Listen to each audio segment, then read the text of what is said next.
Welcome back to Hello Nigeria. It's time for us to look at exactly what's very important for the next 30, so how many days? 36 days, yes. 35, 36 days. Yeah. And that is because the PVC registration deadline is fast approaching. So we need to have as many conversations around the fact that your voice counts, people's voices count. And getting your permanent voter's registration card is so important as a citizen of the Federal Republic of Nigeria. Now, one person who is definitely at the forefront of ensuring that as many people as possible do go and obtain their PVCs is Banky W. And he's here with us in the studio today to tell us more on exactly why you need to get out there, you need to get your PVC, and why voting is the most important part of civic engagement. Thank you so much. Thanks for having me. Good to have you, Mr. Capable. Thank you very much. So are you capable of ensuring that Nigerians understand that their vote is capable of pushing out the wrong government and capable of bringing in the right people?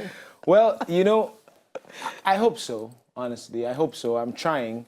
And sometimes I worry that maybe I'm starting to sound like a broken record, right? It's like maybe I'm saying the same things over and over to try and drive the point home, but maybe people are tired of hearing it. But I don't care if people are tired, because the truth needs to be told. And because I honestly feel like Nigeria's destiny is in the hands of the young people.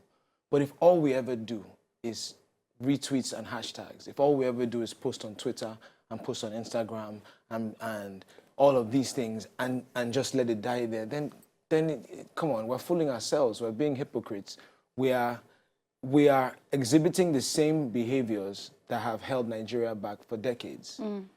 It has to go beyond social media. It has to go beyond one-on-one conversations. It has to go into actual action.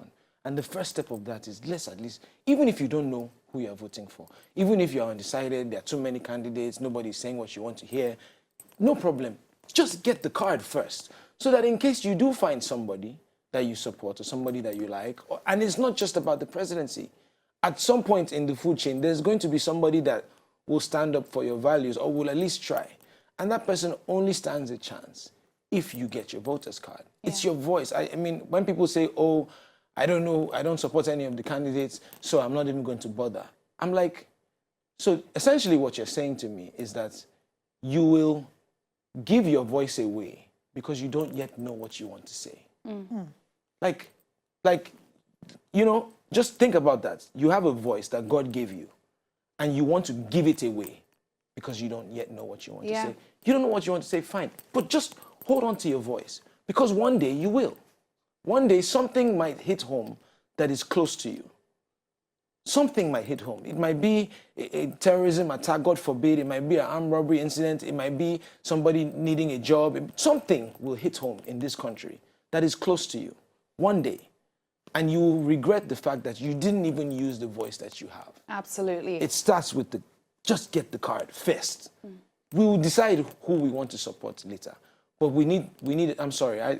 You just got me started. I'm just going. Please continue. It's totally understandable. I'm so sorry. Please continue. It's totally understandable, because lots of Nigerians are tired. We want a change, but we can't get this change by just sitting down and doing hashtag pray for Nigeria, hashtag get your PVCs, or hashtags are great. They drive a message. Yes. But we need to back it up with action. Yes, absolutely. And what we saw in 2015 is that less than 30 million citizens actually voted in the 2015 elections. Now, the number of citizens who registered was between the 80s and 90s in the millions. So it goes to show that a lot of people actually registered and didn't actually end up going to the polls and putting their vote forward. How do we ensure that this does not repeat itself?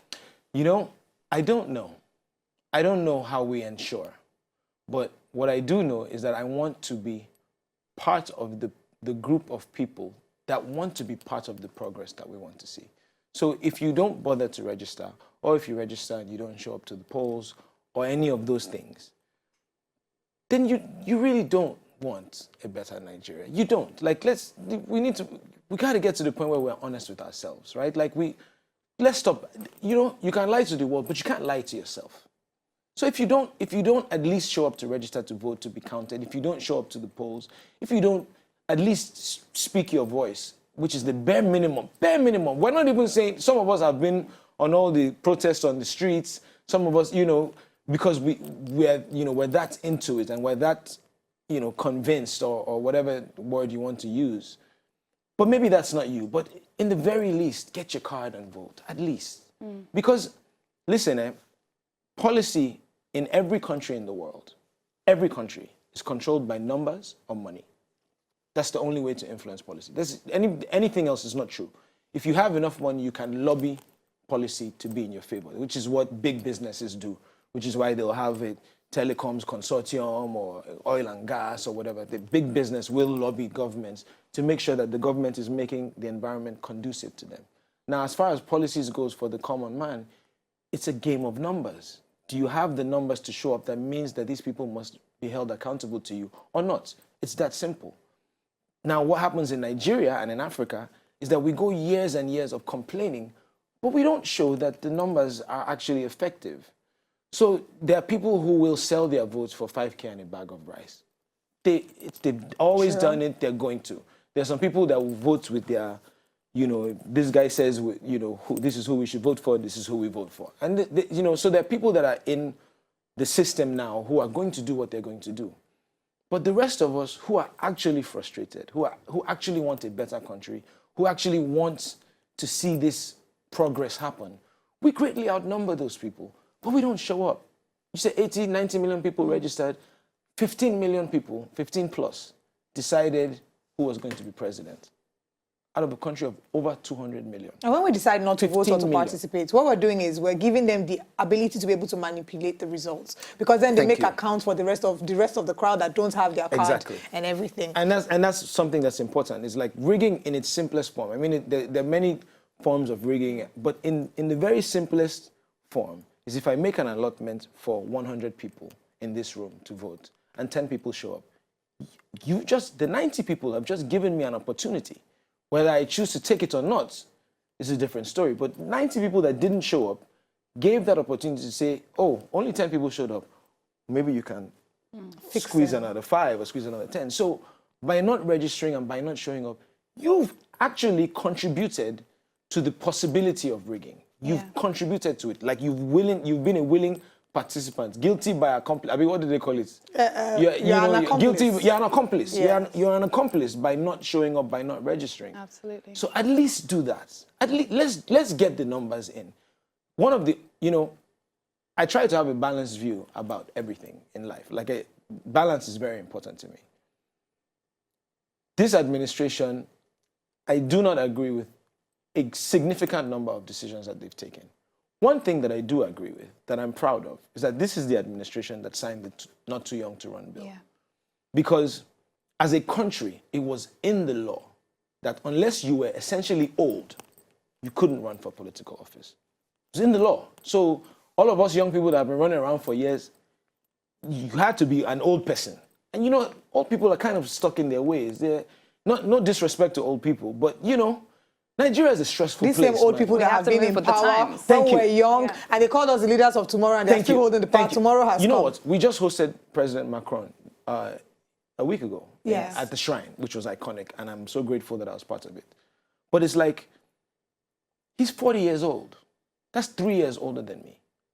And until this year, it was impossible for somebody who was 30-something to even run for office. Yeah.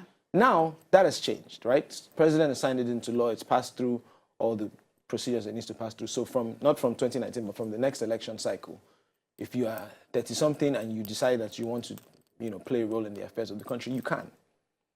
But guess what? That person does not stand a chance at all if all of us do not show up. Doesn't stand a chance. It's pointless.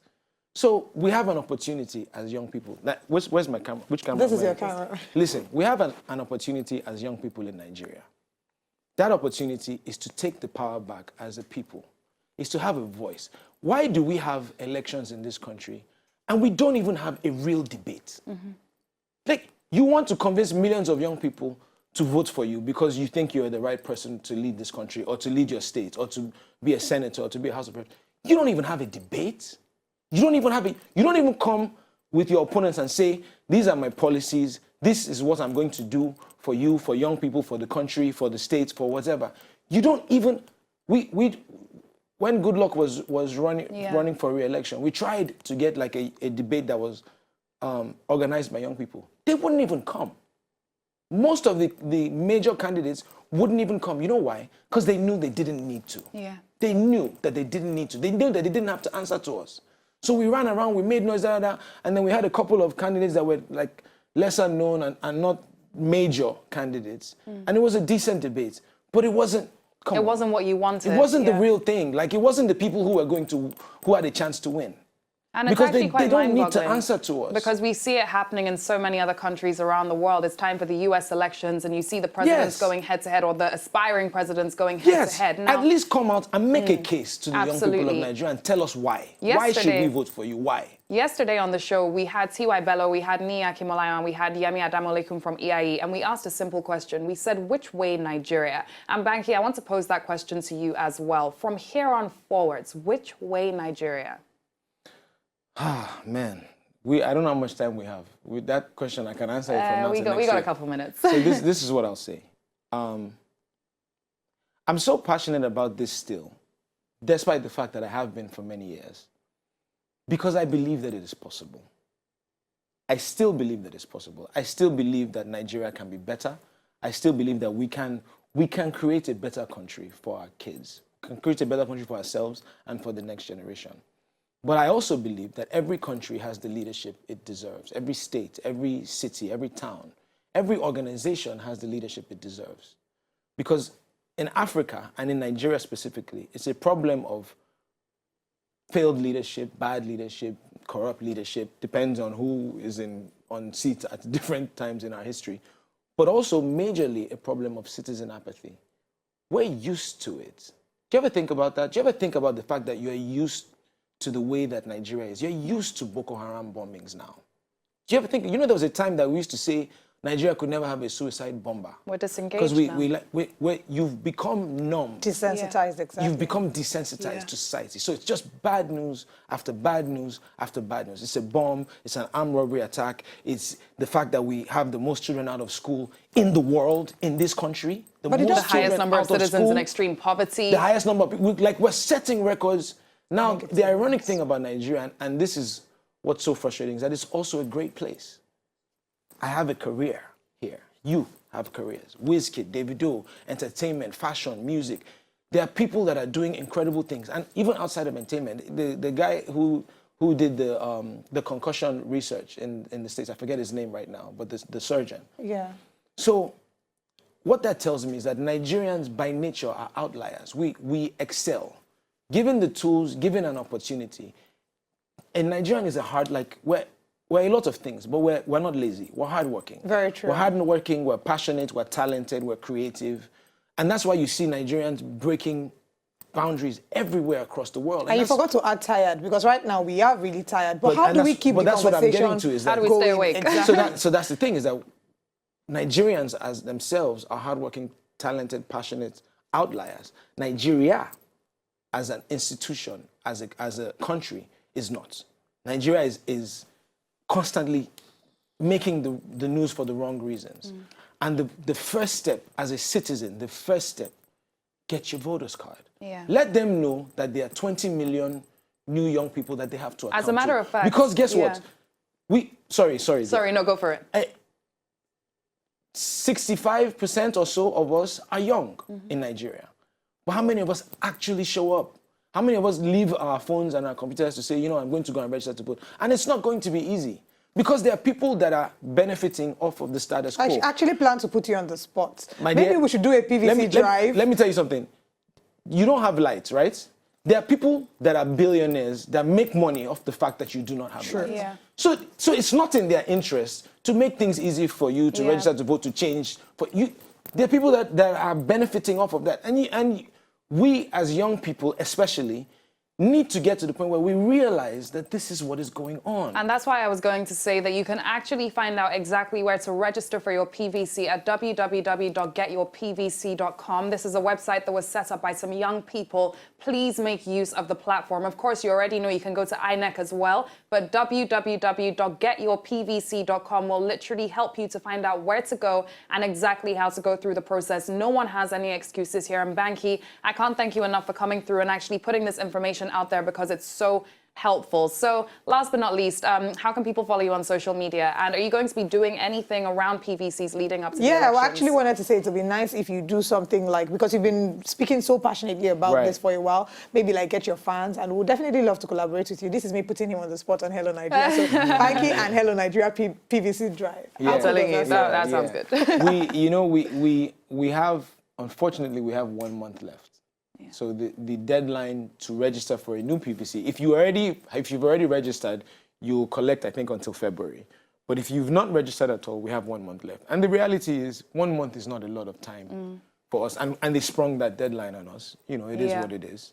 But we have a month left. So right now, my passion is saying it as many times, sounding like a broken record. No, we don't mind. Please saying it as many times. We will join you on sounding and like a broken record. if you guys are doing something, let me know. Oh, I brilliant. will come. We'll definitely I will come because it's very, we have 1 month left to make this count for this election cycle. So hopefully we do. Thank you so much, Banky. I think we need to start off our end of the show with some breaking news. All 12 boys and their football coach in Thailand that were trapped in a cave have been found alive. So thank you to the Thai authorities for ensuring their safe return. Fantastic This is breaking news announced about 10 minutes ago. So yes, they are alive and they are doing well. And if there's something we need to learn from them is how to name our dead. The one diver who died when he was coming up, he was named, his family was interviewed, and he was being celebrated, which is something we also need to learn how to do. There's something we need to learn of them is the value of a citizen's life.